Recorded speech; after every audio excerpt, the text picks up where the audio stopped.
Naasón Joaquín García, apóstol enviado por mandato del único Dios y Jesucristo mi Señor. Los Ángeles, California, a 3 de abril de 2022. A la gran señora elegida por Dios, que Dios nuestro Padre y el Señor Jesucristo derramen su gracia y su paz sobre vosotros. Se aproxima la fecha bendita de Dios. Después de siglos de cerrado el manantial de agua viva, un 6 de abril de 1926, abrió el Señor las cascadas de bendición para el mundo. Se volvió a escuchar su voz. Se volvió a manifestar su amor por la humanidad. Un maravilloso llamamiento. Una poderosa manifestación. Los cielos se abrieron para no cerrarse jamás. Las almas fueron llamadas a salvación. Se abrió la puerta de entrada al reino de los cielos. La Biblia es el testimonio de una historia hermosa. Es la historia de Dios. Es la historia de Dios con su gloriosa obra con la humanidad. Porque su historia no inició con la creación. Su historia es eterna como su existencia, que es sin principio ni fin. La creación es lo más grande que Dios ha hecho. No, estoy seguro de que no. Un ser tan poderoso debe tener más grandiosas obras. No es lo más grande que haya hecho, ni lo más grandioso que hará. Es tan solo una etapa de su portentosa vida. ¿Qué creó antes de este mundo material que hoy vemos? No lo sabemos. ¿Terminará la obra de Dios con esta creación? No. Tampoco creo que con la creación concluya la creatividad maravillosa de Dios. La historia de Dios no empieza en Génesis y no se acaba en Apocalipsis. Para los seres humanos significan miles de millones de años el tiempo que se invirtió en hacer todo. Para Él es solo algo momentáneo, porque no está sujeto a tiempos, medidas ni distancias. Para Dios, omnipotente, omnisciente, omnipresente, santo y eterno, es un breve tiempo de la manifestación de su poder. Tito 1:2.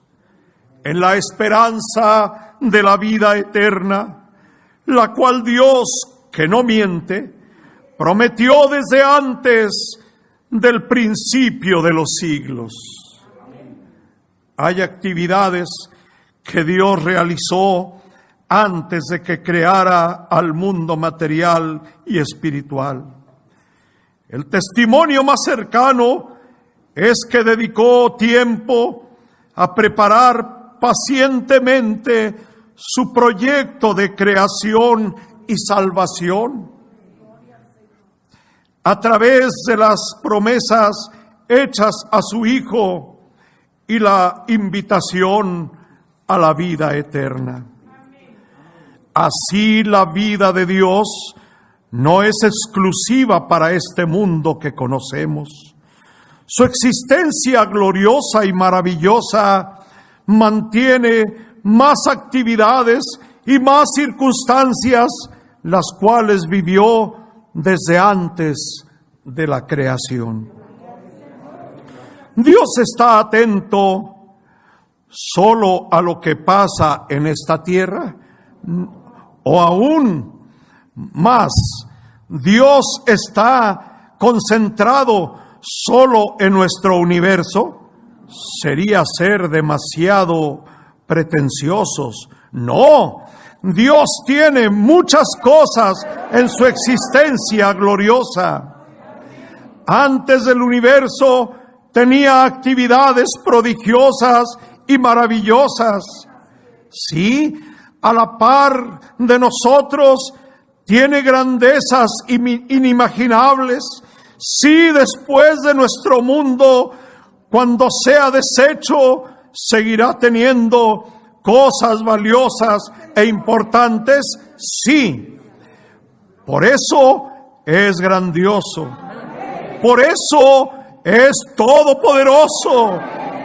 Por eso puede estar en todo lugar, no solo de este mundo, sino en más y más sitios. Sitios que no nos alcanza la mente para imaginarlos. Este es el Dios único y glorioso al que nosotros servimos. Bendito sea el Señor para siempre. Ni siquiera quiero decir que es superior a dioses mitológicos de madera o de metal, porque en este comparativo lo ofendemos, lo disminuimos en su gloria y potestad, porque nada ni nadie de lo creado por Él puede siquiera disputar el nombre de Dios, mucho menos su poder y su gloria.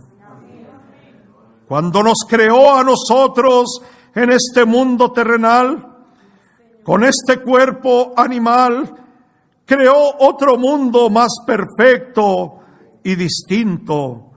Creó el mundo espiritual, con seres espirituales más perfectos, más adecuados a la constitución de su ser, espíritus como Él es, un espíritu. Hebreos 11:3. Por la fe entendemos haber sido constituido el universo por la palabra de Dios, de modo que lo que se ve fue hecho de lo que no se veía. Todo lo que conocemos, todo lo que se nos ha revelado, parte únicamente desde la creación. Del punto central de la creación ha querido revelarnos la mayoría de sus arcanos divinos. No más atrás, no antes de su creación, aunque concurre una gloriosa existencia y vida del Ser Todopoderoso eterno, antes de la creación no lo da a conocer al pueblo, aunque hay cosas que sí conocen los elegidos de Dios, pero nos ha dicho de las cuales cosas no se puede hablar ahora. Pero la creación no fue hecha por necesidad de Dios, sino por necesidad nuestra. Creado con su voluntad soberana, pero que no puede existir sin la intervención exclusiva de Dios. Cuando dice en Génesis 1:1, en el principio, se refiere únicamente al principio de la creación, pero antes de ese principio del universo material, atrás de ese hay una eternidad impenetrable de exclusividad divina, donde sus acciones y decisiones no son parte de nuestra existencia, menos de nuestro futuro. Por lo tanto, no nos corresponden. Salmo 33 Versículo 9. Porque Él dijo y fue hecho. Él mandó y existió. Crear significa traer a la existencia algo inexistente, algo que antes no había, que fue creado de la nada, grandes maravillas, obras asombrosas por sus dimensiones y bellezas. No tomó de algún lugar algo para hacer todo esto, sino que creó los materiales, creó los elementos, creó todo desde su inexistencia, solo lo mandó y al instante por su orden existió. Lo que se ve fue hecho de lo que no se veía. Con una palabra de mando, en una orden gloriosa del poder de Dios, desde las piedras sin valor hasta los codiciados diamantes que el mundo se desvive por obtener. Pero toda esta hermosa obra tiene un propósito. Los planes de Dios son perfectos y no se hacen por eventualidad.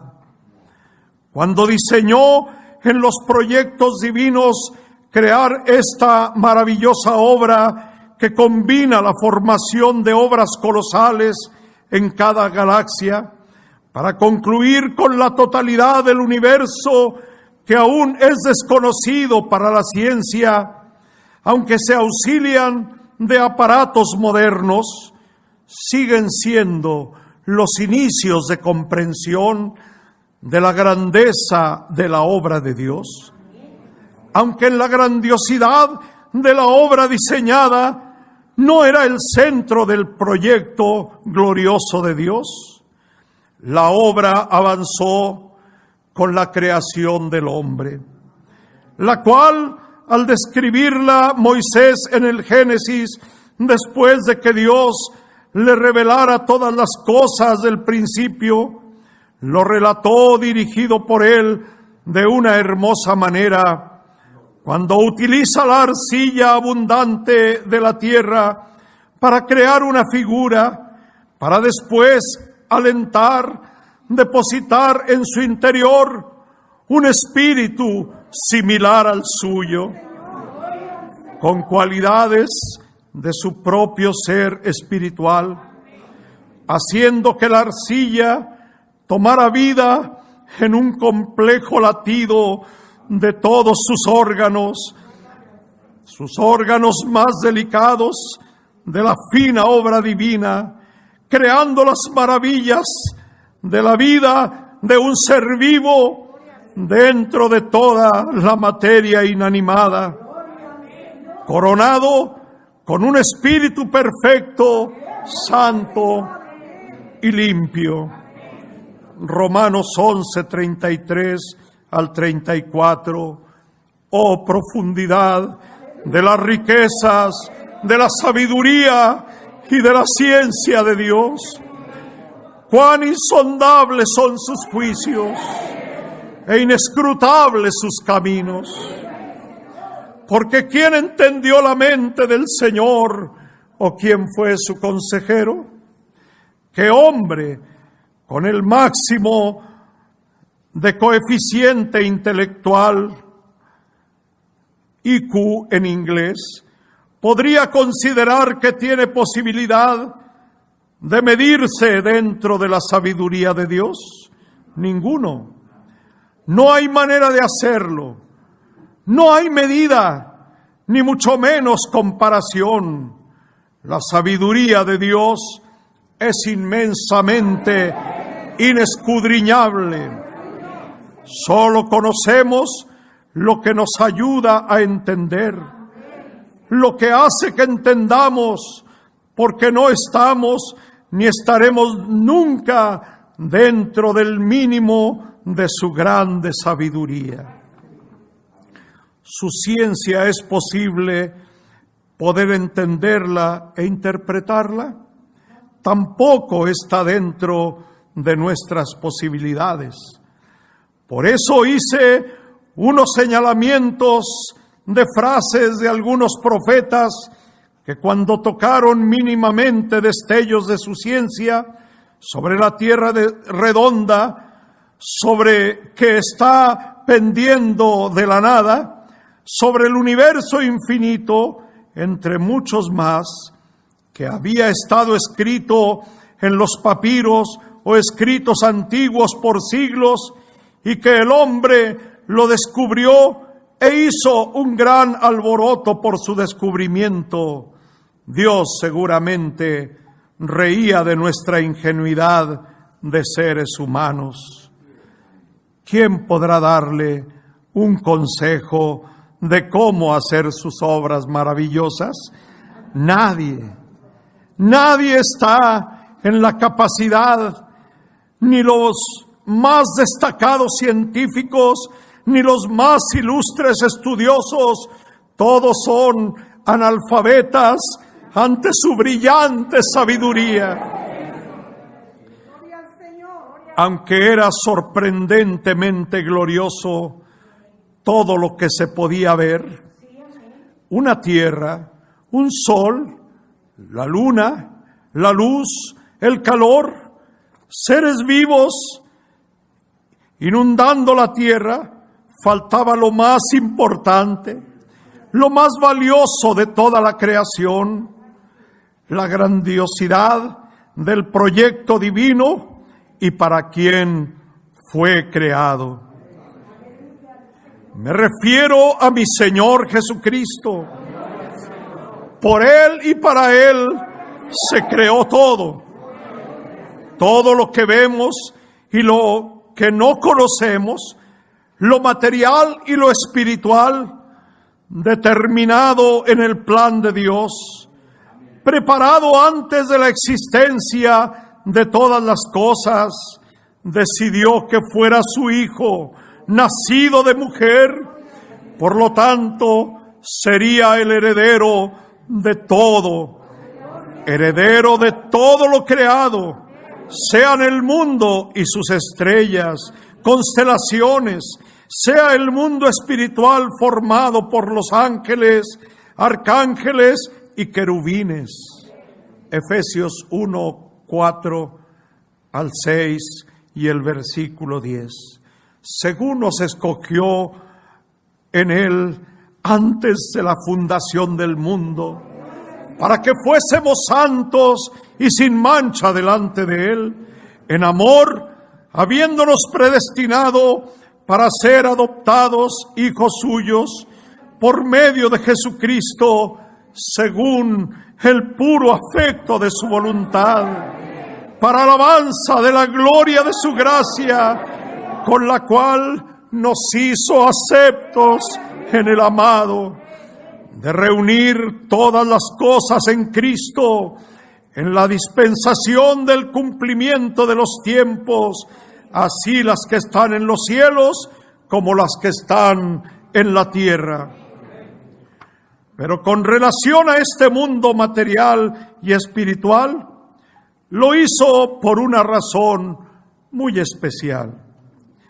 Este mundo de seres humanos imperfectos y carnales, dotados de un espíritu vinculado con Él por ser hechos a su imagen y semejanza, y el poderoso mundo espiritual, tenía un destinatario para el cual fue diseñado con mucho amor.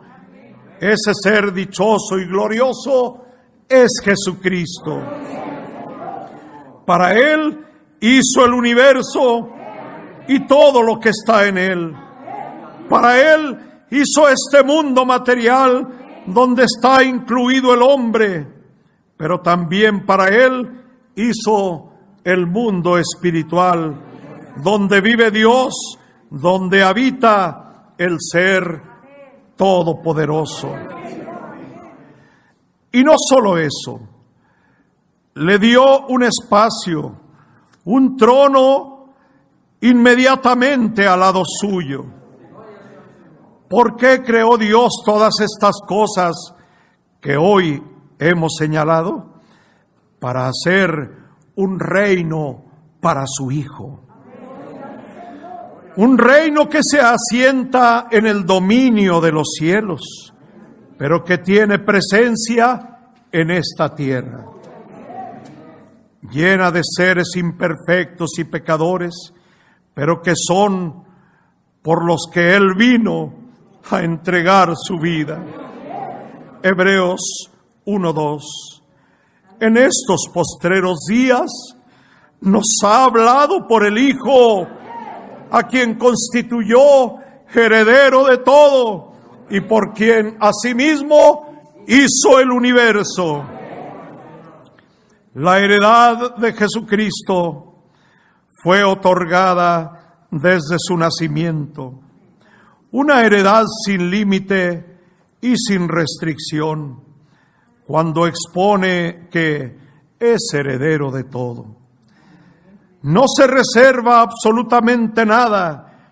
Lo creado por su poderoso Padre es la herencia, el mundo y lo que en él está, los seres vivos y las grandezas de la naturaleza, los seres humanos y sus propias almas. Pero no se reserva el mundo espiritual. ¿Cómo es que se lo hereda a su Hijo si allí vive Dios? Sí, le heredó también el mundo espiritual, los ángeles, arcángeles y querubines, los sitios celestiales y el propio reino de su Padre, el Dios Todopoderoso, concediendo Dios además que fuera en todo el primero, el primogénito de toda criatura. Bendito sea su nombre. La incauta perversión de Satanás, cuando ofrecía a Jesucristo en la tentación desde las almenas del templo solo lo que sus ojos podían ver, 2 o 3 reinos, unas cuantas propiedades, un reducido número de ovejas y vacas, 200 o 300 hectáreas de tierra y un grupo de hombres y mujeres para formar su propiedad. Miserable Satanás, sin saber que Dios le regaló a su Hijo el mundo entero y todo el universo, con todos los reinos y riquezas que existen. El mundo espiritual estaba considerado también. Pero ya dije que estaban ahí los espíritus buenos, pero también están considerados los espíritus malos. Entre ellos, el propio Satanás y sus huestes, incluida la muerte, y todos juntos al final serán puestos por estrado de sus pies, y Jesucristo los podrá destruir para siempre, para que no haya mal eternamente. Porque también aquellos que dicen que Jesucristo es Dios no alcanzan a dimensionar la grandeza de la herencia que Dios le entregó a su Hijo. Y no lo comprenden porque ¿cómo es posible que si Cristo es Dios pueda regalarse la creación que Él mismo formó? De manera que eluden la respuesta. ¿Puede Dios heredarse a sí mismo? No. Entonces Dios no puede heredar lo que ya tiene. Pero su Hijo unigénito sí puede heredar. Sí, por gracia de Dios, entonces son diferentes. Pero Jesucristo no heredará solo la hermosa mansión celestial. Tiene coherederos. Veamos primero la gran bendición que Dios nos da de ser llamados hijos de Dios. ¿Cuándo? Cuando fuimos engendrados por el mismo Espíritu, el cual es el Padre de Jesucristo. ¿Quién es ese Espíritu? Es Dios mismo. Entonces el Padre de Jesucristo es nuestro mismo Padre. Sí, porque fuimos engendrados por el Espíritu Santo el día que lo recibimos. Juan 1, 12 al 13. Mas a todos los que le recibieron, dióles potestad de ser hechos hijos de Dios, a los que creen en su nombre, los cuales no son engendrados de sangre, ni de voluntad de carne, ni de voluntad de varón, mas de Dios. Entonces venimos a ser adoptados, porque nosotros sí tuvimos padres materiales, tuvimos padre y madre humanos, pero en su momento fuimos adoptados como hijos de Dios. ¿Cuándo fue esto? El día que recibimos el Espíritu Santo. Entonces, ¿ya somos hijos de Dios? Sí. Entonces, ¿ahora somos hermanos de Jesucristo? Sí, por gracia de Dios. Gloria a su santo nombre. Bendito sea su amor y misericordia para nosotros. Todos los que ni casa tenemos en este mundo, ve, eleva tu vista espiritual y contempla qué hermosa mansión nos espera. Es la que Jesucristo y Dios han preparado para nosotros. ¡Qué grande herencia de bendición nos dio ser hijos de Dios y hermanos de Jesucristo! ¿Qué es lo que nos une como hermanos? Tener el mismo Padre. ¿Tú eres hijo de Dios? Sí, por el Espíritu Santo corre la misma sangre entre nosotros y Jesucristo. ¿Cuál sangre? La que Jesús derramó en el Calvario por nosotros, convirtiéndonos en hermanos por la misma sangre del Señor. Romanos 8, 17. Y si hijos, también herederos, herederos de Dios y coherederos de Cristo. Si empero padecemos juntamente con Él, para que juntamente con Él seamos glorificados. Dios primero quiso tener un hijo perfecto conforme a su deseo y lo tuvo.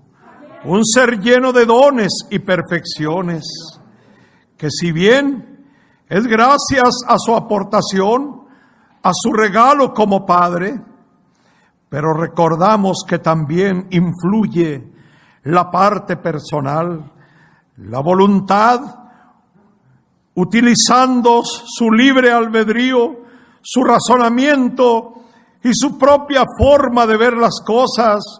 Después amplió su amor, teniendo más hijos según el puro afecto de su voluntad. Como Israel no creó una sombra anticipada de lo que había de venir, no significa que Dios no amó a Israel ni lo amaba.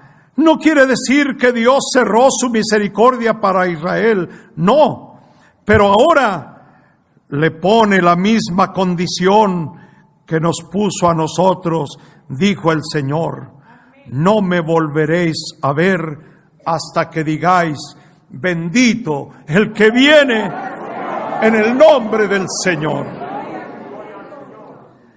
Antes tampoco recibían a los profetas, pero clamaban a Dios y Dios perdonaba al pueblo rebelde.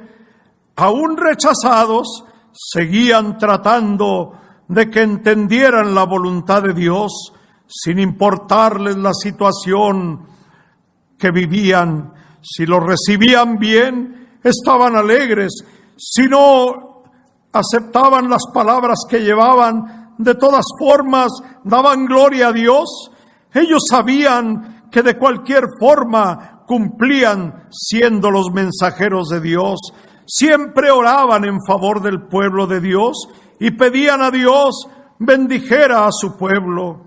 ¿Se sintieron abandonados por Dios? No, porque aún rechazados por el pueblo, eran servidores de Dios y eran sus profetas. A Cristo sí le dolió mucho el desprecio del pueblo de Israel. No lo aceptaron, no lo reconocieron, no lo recibieron. Sufrió fuertes burlas, no creyeron en él, no creyeron en su palabra y no contentos con eso, le ocasionaron un daño corporal y la muerte. Por eso, con mucho dolor les dice: porque os digo que desde ahora no me veréis hasta que digáis: bendito el que viene en el nombre del Señor. Gálatas 4, versículos del 4 al 7. Pero cuando vino el cumplimiento del tiempo, Dios envió a su Hijo, nacido de mujer y nacido bajo la ley, para que redimiese a los que estaban bajo la ley, a fin de que recibiésemos la adopción de hijos. Y por cuanto sois hijos de Dios, envió a vuestros corazones el Espíritu de su Hijo, el cual clama: Abba, Padre. Así que ya no eres esclavo, sino hijo. Y si hijo, también heredero de Dios por medio de Cristo. La historia del pueblo de Israel y los profetas guarda muchas similitudes con Jesucristo y el pueblo de Israel. Tanto los profetas como Cristo sufrieron desaires, desdén, críticas y agresiones. La arrogancia con que se comportaba Israel al sentirse el pueblo elegido de Dios, único en el mundo y con quien muchas veces habló, lo hacía despreciar a todos los hombres santos que Dios les enviaba, como les dijo el Señor: por tanto, mirad, yo os envío profetas, sabios y escribas. De ellos, a unos los mataréis y crucificaréis, y a otros los azotaréis en vuestras sinagogas, y los perseguiréis de ciudad en ciudad, para que recaiga sobre vosotros la culpa de toda la sangre justa derramada sobre la tierra, desde la sangre del justo Abel hasta la sangre de Zacarías, hijo de Berequías, a quien asesinasteis entre el templo y el altar.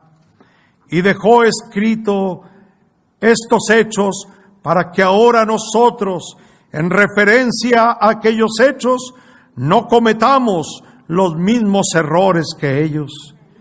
Y ahora que la gracia supera todos los beneficios de la ley, por ser más grandes sus promesas, perfectos sus designios, ahora que la misericordia es en su totalidad, no creamos en vano, sino que valoréis este tiempo, tiempo aceptable, tiempo de salvación.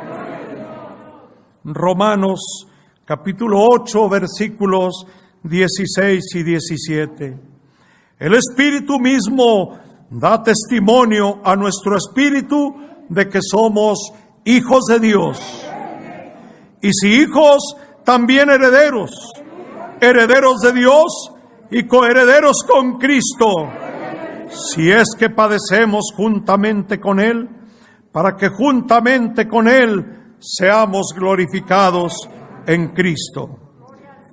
Nosotros, por la gracia de Cristo, somos hijos de Dios. Siendo hijos de Dios, tenemos parte en su bondad. Y somos herederos de Dios como es heredero Jesucristo. Sí, con la misma grandiosidad de su participación, otorgándonos la misma herencia que consiste en ser hijos de Dios, ser santos como Él es santo, ser inmortales como Él es inmortal, de entrar a su reino no como invitados, no como sus servidores, que es la situación de los ángeles. Entonces, ¿cómo? Como sus hijos, como su Hijo Jesucristo. Entraremos a su mansión celestial como herederos de Dios. Entonces, por eso somos coherederos de Jesucristo. ¿Qué significa coherederos? Que tendremos la misma herencia que Dios dio a su Hijo. ¿Será menos que lo que Cristo reciba? Él tendrá más porque sufrió más, porque luchó más, porque trabajó más. No, tendremos la misma herencia. No vamos a estar abajo del trono. No será nuestro lugar entre los millones de ángeles. No estará nuestro lugar con los querubines. No, nuestro lugar será al lado de Cristo. ¿Y dónde está ubicado Cristo? A la diestra del Padre Creador. A un ladito, junto a Dios, compartiremos su morada eterna, compartiremos su gloria. Números 23, 19. Dios no es hombre para que mienta, ni hijo de hombre para que se arrepienta. Él dijo y no hará, habló y no lo ejecutará. Llegó el momento decisivo en que las promesas de Dios habrían de cumplirse. La firmeza de su promesa hecha a Jesucristo sin faltar ni siquiera detalles de lo mucho que le había ofrecido. Aunque también llegó con toda la crudeza descarnada de su realización, ese día supo que la hora lo había alcanzado. Había recibido una virtud única que le permitía saber con total claridad las cosas que pasarían. Cuando cerraba sus ojos, podía ver su vida en las siguientes horas. La actitud de los engreídos hombres poderosos, la terrible arma preparada contra él. Pero eso no era solamente lo que le preocupaba. Sabía que terminar su vida terrena empezaría una nueva vida. ¿Cómo sería aquel momento de ser muerto? ¿Cómo sería su batalla contra la muerte? ¿Cómo sería su sufrimiento contra Satanás? ¿Cómo saldría del Hades? ¿Cómo vencería la muerte? Después de encomendar a Dios su espíritu, sus ojos se cerraron. Culminó el dolor, la aflicción y la angustia desaparecieron. Una gran paz cubrió su alma. Se adentró en un mundo espiritual. En ese momento se da la separación del espíritu y del cuerpo de Jesucristo. ¿A dónde fue su cuerpo? Aún estaba colgado de la cruz, pero en unos momentos más sería llevado a la tumba, donde por uno de sus discípulos, a donde fue su alma o espíritu, a un lugar espiritual, su espíritu quedó libre y no puede ser encerrado en el cuerpo. Primera de Pedro 3, 18 al 20.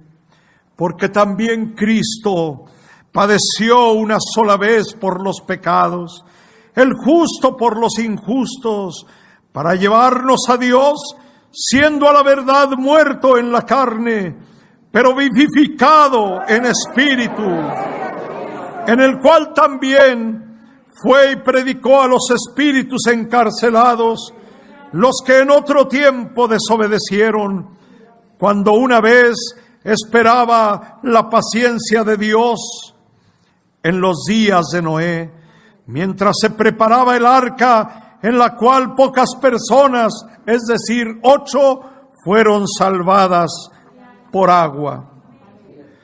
Su cuerpo estaba inerte, inmóvil, pero no se estaba descomponiendo. Su cuerpo no vería corrupción. Aunque fue una idea de las mujeres de la iglesia que corrían llevando perfumes caros y abundantes para que no hediera ese cuerpo que tanto habían amado, pero no era necesario. Se había detenido cualquier principio de descomposición y estaba perfecto.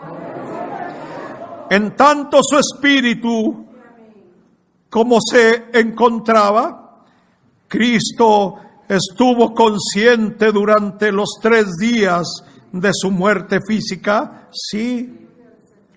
Nunca estuvo inconsciente de dónde se encontraba, mucho menos se consideraba perdido o que su conciencia estuviera confundida. Sabía que había pasado, sabía dónde estaba, sabía a dónde debería ir, sabía qué hacer incluso en ese lugar. Jesucristo murió como muere cualquier persona, sí. Fue sepultado como todos los hombres, sí. ¿Realmente estaba muerto? Sí. Al morir, su espíritu se separó del cuerpo y estando muerto en carne, el Señor Jesús, ¿qué fue lo que sucedió con él? Porque el cuerpo muere, pero el espíritu está vivo. ¿Qué sucedió con el espíritu de Cristo? Fue llevado a donde van todos los muertos, al Seol, al sepulcro, al Hades, y fue a predicar a los espíritus encarcelados. No eran las almas fieles, eran los que habían sido desobedientes. ¿Qué lugar era donde estaba Jesús? ¿Dónde están los desobedientes en el tiempo que estuvieron vivos? ¿Fue a salvarlos? No. ¿Fue a darles una segunda oportunidad de creer? Tampoco. ¿Fue a librarlos de esta condenación? De ninguna manera. Fue solo a darles a conocer la salvación tan grande que había ya en el mundo. ¿Qué fue lo que les predicó el bautismo? No. El bautismo es para salvación. Pero mientras estamos vivos, estando muertos, ya no se puede utilizar. Hechos 2, 29 al 31. Varones hermanos, se os puede decir libremente del patriarca David, que murió y fue sepultado, y su sepulcro está con nosotros hasta el día de hoy. Pero siendo profeta y sabiendo que con juramento Dios le había jurado que de su descendencia, en cuanto a la carne, levantaría al Cristo para que se sentase en su trono. Viéndolo antes, habló de la resurrección de Cristo, que su alma no fue dejada en el Hades, ni su carne vio corrupción. ¡Qué forma tan gloriosa de hacerle sentir la herencia prometida por Dios! Se estaba cumpliendo con señorío y enorme poder. Cristo siempre fue poderoso. Multiplicó el vino, reprendió las tempestades y se pusieron en calma. Caminó sobre las aguas del mar sin hundirse. Sanó enfermos, levantó enfermos. Eso demostró su poder. Pero esto era diferente. Esto era más que su poder mostrado en la tierra, donde su cuerpo realizó prodigios maravillosos. Ahora estaba en un mundo poderoso, en un mundo donde había poderes terribles de la muerte que aprisionaban y mantiene a todos los que han muerto. Con Satanás, que ejerce su dominio sobre todas las almas engañadas en su mundo de muerte y maldición. Su influencia de maldad y oscuridad, influenciada sobre sus ángeles caídos, igual que él. Y en este submundo desgarrador de dolor y muerte, Jesús estaba dotado de un poder majestuoso y divino, herencia de su Padre, que tanto lo ama. Estaba en sus primeros momentos en ese terrible lugar y ya era sentido su poder de entrar y salir sin que nada ni nadie pudiera detenerlo. ¡Qué hermosa heredad de vida e inmortalidad estaba disfrutando! Se estaba llevando a cabo en ese preciso momento. Su Padre le había ofrecido inmortalidad y ya la estaba viviendo. Su espíritu seguía vivo. Comprueba que David aún no entra al reino de los cielos, porque había una herencia con prioridad dada por su Padre, porque el que tenía la primacía era Jesucristo y solamente a Él le correspondía entrar primero, antes que nadie, al reino de los cielos. Al tercer día decidió dejar ese submundo lleno de amargura y dolor, y aunque la muerte quiso detenerlo, quiso sujetarlo, aprisionarlo con toda su fuerza y poder, ejerciendo su máxima capacidad, fue superada por un poderoso Jesucristo, porque de su cuerpo espiritual salía una luz poderosa y brillante con la que la muerte no pudo y fue vencida. Jesús manifestaba un poder nuevo e inigualable. Ninguno otro ser era tan fuerte y poderoso como Él. ¡Qué momento tan glorioso de poder santo y divino! Era realizado por el Señor. Su orden majestuosa, inmensa, supera la fuerza de la muerte, supera sus lazos que pretendieron retenerlo y lo rompe en 1000 pedazos y vuelve triunfante a la tierra nuevamente. Ahí, en la cueva, se encontraba su cuerpo frío, inerte, muerto, pero sin corrupción, sin putrefacción, comprobando otra de las herencias dadas como regalo de Dios. Entra a su cuerpo y vuelve a la vida en ese ser bendito, ya sin dolor, ya sin angustia, ya sin temor. Cristo había resucitado. Sorbida es la muerte en victoria. ¿Dónde está, oh muerte, tu aguijón? ¿Dónde, oh sepulcro, tu victoria? Y los ángeles santos que cuidaban su tumba y su cuerpo por mandato divino, le dan la gloria. Había vencido a la muerte, había logrado regresar de los muertos, había demostrado que tenía señorío sobre la muerte, había demostrado su superioridad poderosa. Pasó todavía 40 días en la tierra, apareciendo a sus discípulos, a sus apóstoles, pero principalmente se apareció a más de 500 hermanos para que pudiera difundirse rápidamente que no se había quedado en la tumba su cuerpo, que había resucitado verdaderamente.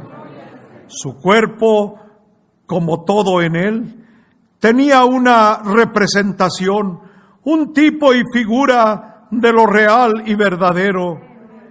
Y en el templo había hermosas cortinas que guardaban en secreto lo que había en el lugar santísimo.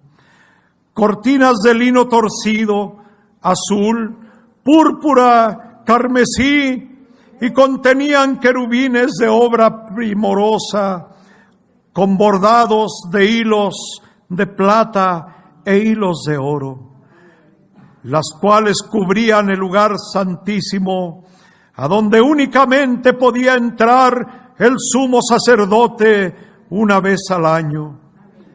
Esas bellas cortinas se habían desgarrado de arriba a abajo en el momento que Jesucristo murió en la cruz. ¿Por qué? Porque esas cortinas simbolizaban el reino de los cielos y se abrieron desgarrándose de arriba a abajo en similitud del cuerpo de Cristo que murió. Y ese hecho abrió el camino al reino de los cielos. El que no estaba abierto, el que estaba cerrado, en el que nadie podía pasar. Y Jesucristo abrió un camino nuevo y vivo. Ahora ya estaba abierto el camino. Ya se podía pasar por él después de Cristo. Nada impedía ya poder entrar al reino de los cielos. Cristo, por su cuerpo, nos abrió este camino al reino de los cielos. ¿Cuántos hombres antes de Jesucristo murieron y no pudieron acceder al reino de los cielos? Todos. ¿Qué otros santos hombres murieron y no entraron al reino de los cielos directamente? Todos los profetas y siervos de Dios que vivieron antes de él. Nadie antes de Jesucristo pudo entrar. La promesa de la herencia del reino de los cielos era verdadera. Su alma no fue dejada en el Hades, no fue dejada como David o Samuel o Moisés. Cristo venció la muerte con poder. Hechos 2:31. Viéndolo de antemano, habló de la resurrección de Cristo, que su alma no fue dejada en el Hades, ni su carne vio corrupción. Así como lo había profetizado, que derribaría el templo y en 3 días lo reedificaría, su cuerpo muerto primero nunca entró en descomposición, putrefacción o corrupción. Se mantuvo intacto y su espíritu no fue dejado en el Hades como los demás. Cuando se cumplieron los 3 días, Dios en su grande poder decidió que era tiempo de resucitar a su Hijo con el poder del Padre. Efesios 4, 8 al 10. Por lo cual dice: subiendo a lo alto, llevó cautiva la cautividad y dio dones a los hombres.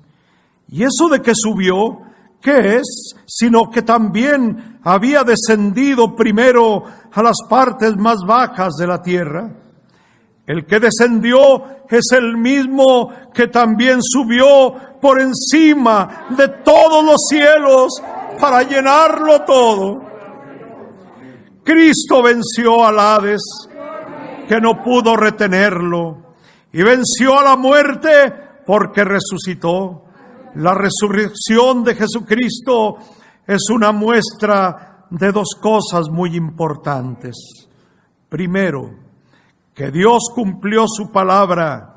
Segundo, que le dio a su Hijo poder para vencer la muerte, la cual jamás había sido vencida, ni por los hombres más santos o poderosos, pero Jesucristo lo hizo con gran poder.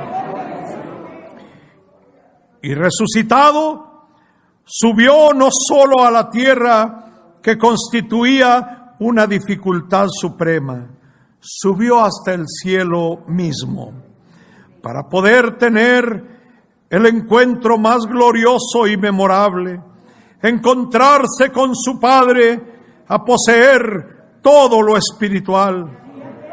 Cristo, por su resurrección, no volvió a su vida terrena anterior, como lo hicieron el hijo de la viuda de Naín, o la hija de Jairo, o Lázaro.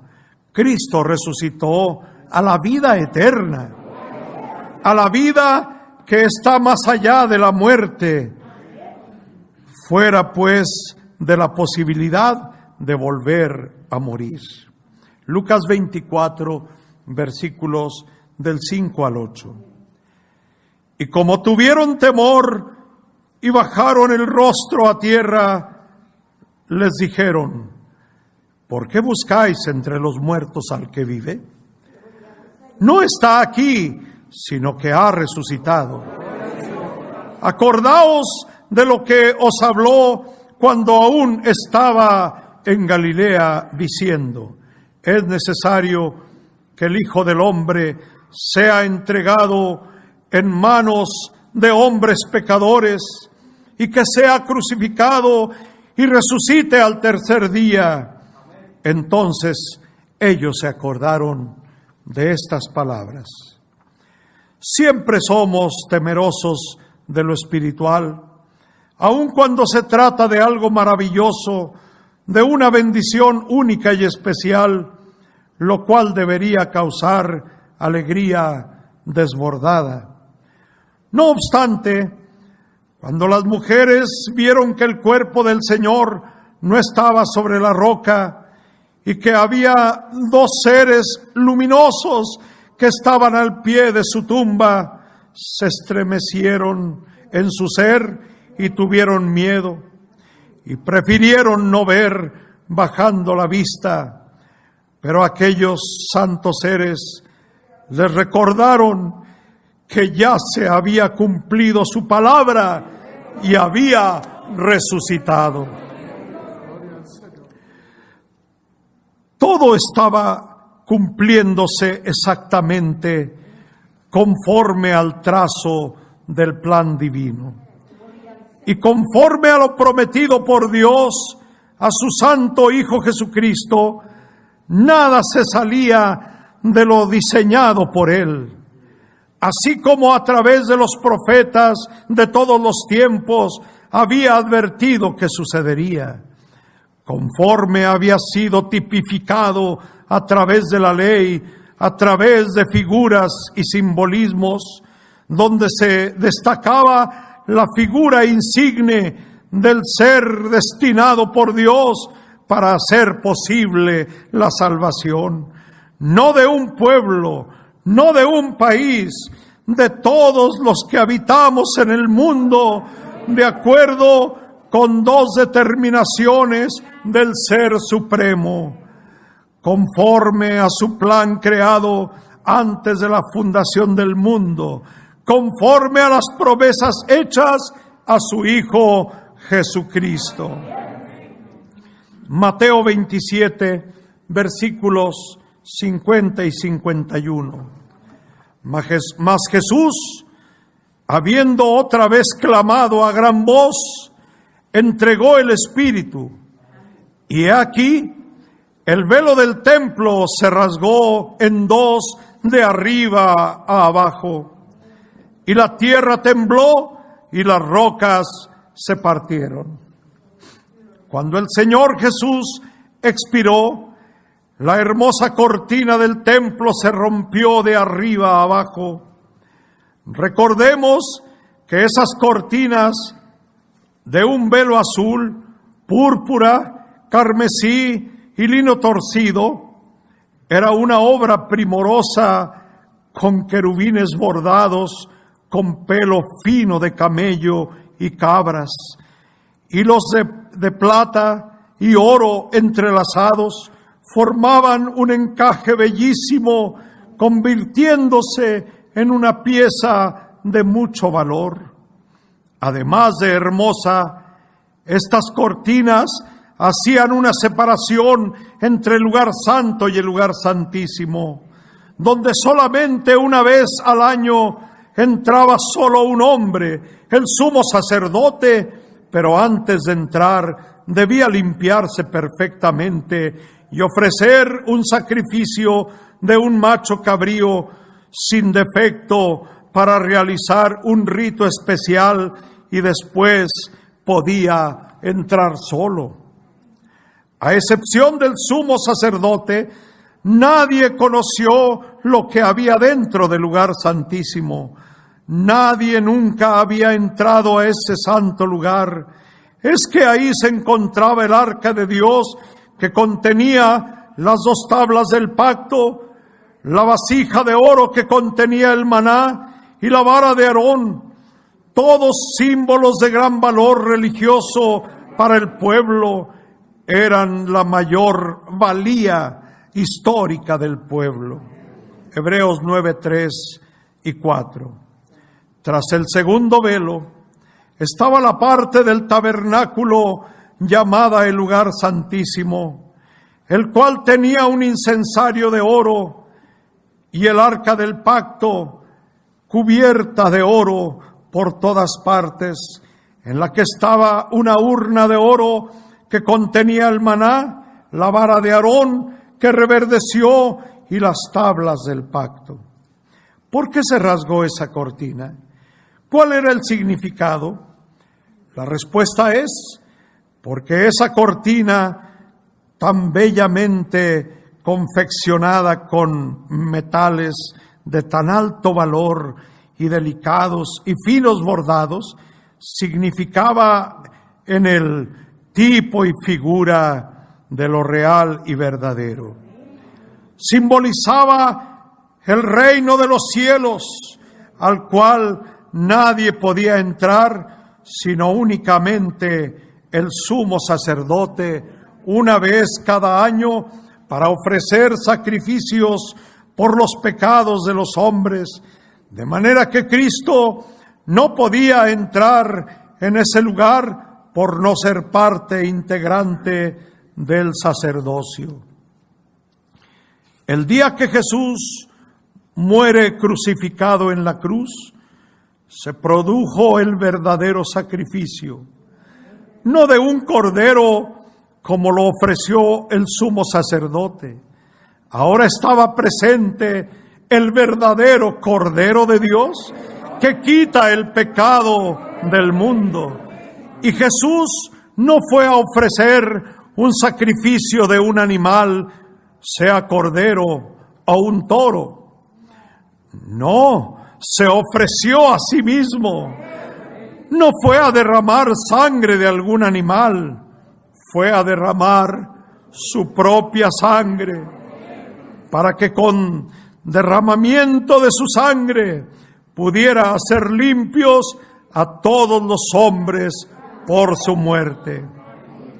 Y cuando dice: Padre, en tus manos encomiendo mi espíritu, y muere, en ese momento se rasgó el velo del templo y deja a la vista todo el lugar santísimo, dando a entender que él ya se podía pasar al lugar santísimo, porque se rompió el velo.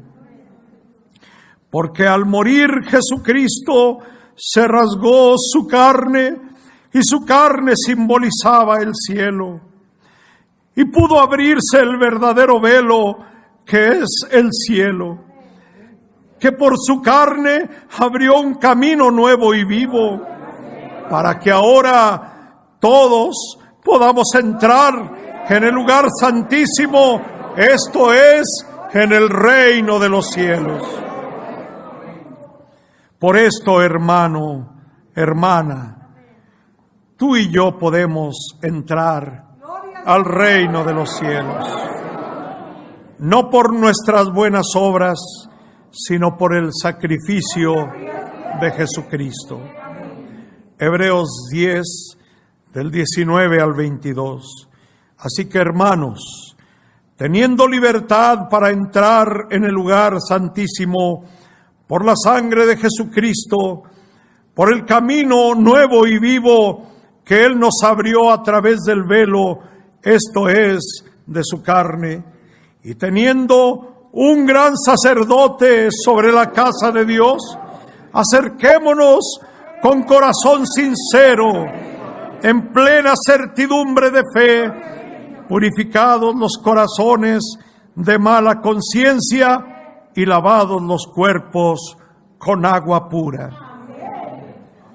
Por eso Jesucristo fue el primero en entrar al reino de los cielos, porque nadie más podría morir por los pecadores, solamente Él. Nadie más podía entrar antes que Él al cielo, porque Dios se lo ofreció a su Hijo. Y cuando triunfó, cuando venció a la muerte, cuando resucitó y ascendió a los cielos, hubo una gran fiesta en los cielos. Los ángeles sabían cuánto alegraba al Rey Celestial esto. Y cuando su Padre, feliz, amoroso, le dijo: siéntate a mi diestra, el camino ya estaba abierto, ya nada lo impedía. Ahora sí, todos los hijos de Dios, todos los hermanos de Jesucristo podían entrar al cielo si guardan su palabra y la ponen por obra. Serían verdaderamente hijos de Dios. Y si hijos, herederos de Dios y coherederos de Cristo.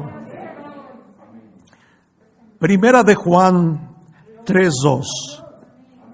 Amados, ahora somos hijos de Dios, y aún no se ha manifestado lo que hemos de ser. Pero sabemos que cuando Él se manifieste, seremos semejantes a Él, porque le veremos tal como Él es. Cristo es heredero de todo lo que está en este mundo. Todo lo creado por Dios, todo lo hecho en la creación fue su herencia, pero también la otra creación de Dios, la celestial, donde los seres espirituales llamados ángeles habitan, donde Dios mismo radica, también fue herencia de mi Salvador. A nosotros no nos permite llegar a su reino celestial como herederos de Cristo. ¿Y qué es lo que nos dará nuestro Dios allá? Primero es ser llamados hijos de Dios. Segundo, nos hace a su semejanza gloriosa. Tercero, nos tendrá un lugar reservado cerca de Él. Dios ha preparado para nosotros una morada gloriosa para vida eterna. Estaremos disfrutando de lo mismo que su Hijo Jesucristo goza, disfrutando el amor bendito de Dios, disfrutando una gran fiesta llena de bendición de Dios, disfrutando de la alegría verdadera y espiritual. ¿Y por cuánto tiempo estaremos ahí? ¿Será por toda la eternidad? Nunca más estaremos lejos, nunca más estaremos distanciados, seremos uno con Dios y con su Hijo Jesucristo. En las promesas hechas a Jesucristo encontramos las más grandes bendiciones de Dios. Sí, es dueño por herencia de todo lo existente, sea material o sea espiritual. La promesa de Dios se cumplió, porque Dios cumple todo lo que dice, todo lo que promete. También a nosotros nos ha considerado para tener parte en esta herencia tan especial, llamándonos coherederos con Cristo. ¿Qué significa? Que tendremos parte en la herencia que Dios le dio a su Hijo Jesucristo. Lo primero que hizo Dios Todopoderoso fue constituirnos en sus hijos. ¿Hijos de quién? De Dios, por la gracia del Señor. Dirá alguien, pero a nosotros no nos engendró en el vientre de nuestra madre. Nosotros sí somos hijos de nuestros padres biológicos. Juan 1:12. Mas a todos los que le recibieron, a los que creen en su nombre, les dio potestad de ser hechos hijos de Dios. Cuando Jesús platicó con Nicodemo, le dio una de las enseñanzas más bellas de Dios. Le dijo que era necesario nacer de nuevo para poder entrar en el reino de los cielos. El hombre se sorprendió y entendió que era imposible eso. ¿Cómo puede el hombre nacer siendo viejo? ¿Puede entrar en el vientre de su madre de nuevo y nacer? La maravillosa doctrina de Jesucristo sorprendió desde entonces a los más sabios y elocuentes. Es una sabiduría gloriosa que desciende de Dios, y entonces le descubre que la constitución del hombre es inadecuada para obtener las cosas más sagradas de la herencia divina. Pero ¿quién encuentra la sabiduría para poder nacer de nuevo? Se convertiría por ese solo hecho, que envuelve al creer de todo corazón y cumplir la justicia de Dios en ser convertido por el bautismo en agua y espíritu en un hijo verdadero de Dios. Les dio la autoridad de ser hechos hijos de Dios. ¿Y cuáles son los méritos realizados por los hombres para ser hechos hijos? ¿Qué obras sirven para que se considere que logran llenar el requisito? No hay ninguna.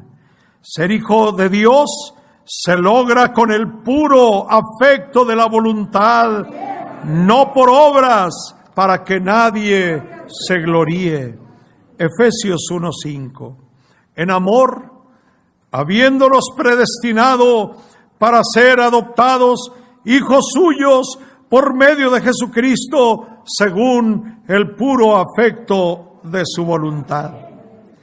Entonces, la primera herencia compartida con Jesucristo es que Él, siendo Hijo verdadero de Dios, y nosotros siendo adoptados como hijos de Dios, Él nos ve con los mismos derechos y somos coherederos de Jesucristo, herederos de Dios. Por ello somos sus hermanos y Jesucristo no se avergüenza de llamarnos hermanos, porque el que santifica y los que son santificados de uno son todos, por lo cual no se avergüenza de llamarlos hermanos, coherederos de las grandes bendiciones del Señor Jesucristo, dentro de una de las cosas exclusivas del Señor que nos llena de asombro y gloria. Es cuando sabemos que está sentado en el trono, un lugar de honra grandiosa, de distinción con todos los seres espirituales, un lugar de reconocimiento, y con todo su poder inmenso que goza en estos momentos, hizo una hermosa promesa a todos sus hermanos: al que venciere, yo le daré que se siente conmigo en mi trono, así como yo he vencido y me he sentado con mi Padre en su trono. Bendita sea su gloria, bendito sea su sagrado nombre.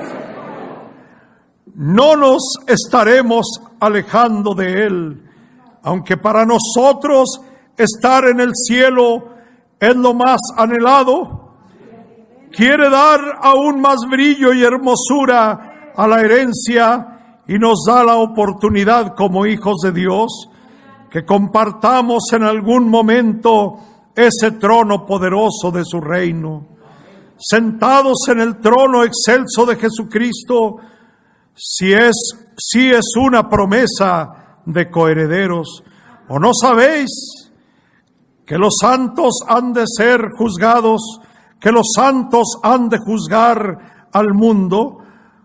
¿Cuánto significa ser coherederos?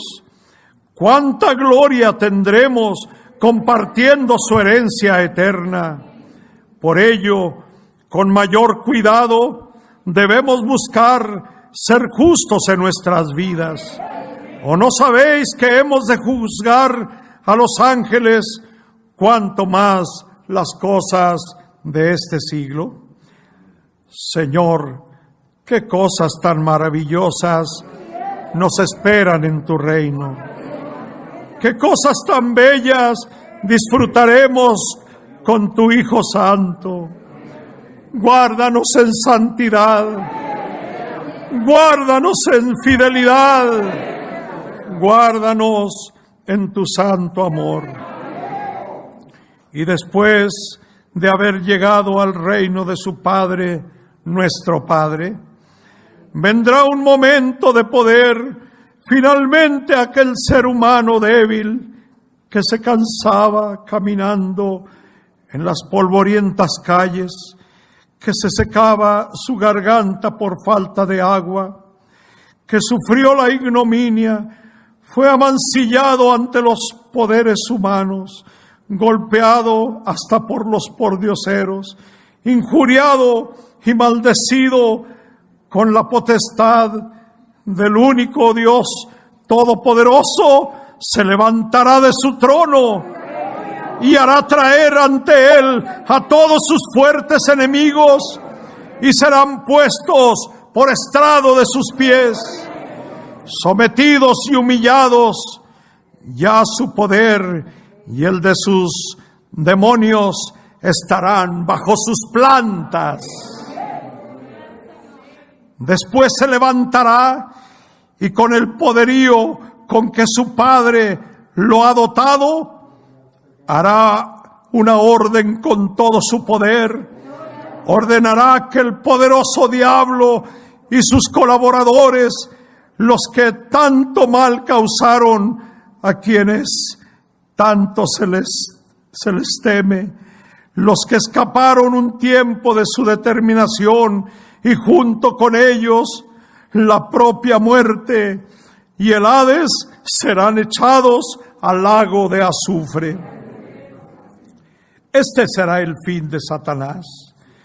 Nunca más en la eternidad habrá de dañar las almas. Termina por siempre, por la eternidad. No más maldad, no más odios, no más pecado. No habrá quien pueda caer en sus trampas. Cristo los habrá vencido y destruido. La muerte ya no existirá. Jamás volverá a arrebatar a ningún ser querido. Cristo será glorificado. Habrá una felicidad eterna con Él. Apocalipsis 20:10. Y el diablo que los engañaba fue lanzado en el lago de fuego y azufre, donde estaban la bestia y el falso profeta, y serán atormentados día y noche por los siglos de los siglos. Y entonces el Hijo entregará todo al Padre. El Hijo se sujetará al Padre y Dios será todo en todos. Primera de Corintios, capítulo 15, versículo 28. Pero luego que todas las cosas le estén sujetas, entonces también el Hijo mismo se sujetará al que le sujetó a Él todas las cosas, para que Dios sea todo y en todos. Mejores promesas no existen. ¿Quién puede daros algo parecido? Los vicios, las riquezas, los reconocimientos del mundo, los grandes negocios. Nada se podrá comparar con esta herencia bendita. Todo es temporal, pero lo de Dios es eterno. Dios os lo ofrece. No rechacéis su amor por vosotros. Buscad más y más su bendición. Yo, como siempre, estaré orando por vosotros. Le pediré al Padre que fortalezca vuestra fe para que no desmayéis, y un día juntos disfrutaremos de su trono de gloria. Vuestro en Cristo, Naasón Joaquín García, siervo de Dios y apóstol de Jesucristo. Y nosotros decimos, por la gracia del Señor, porque le conocemos y le reconocemos, y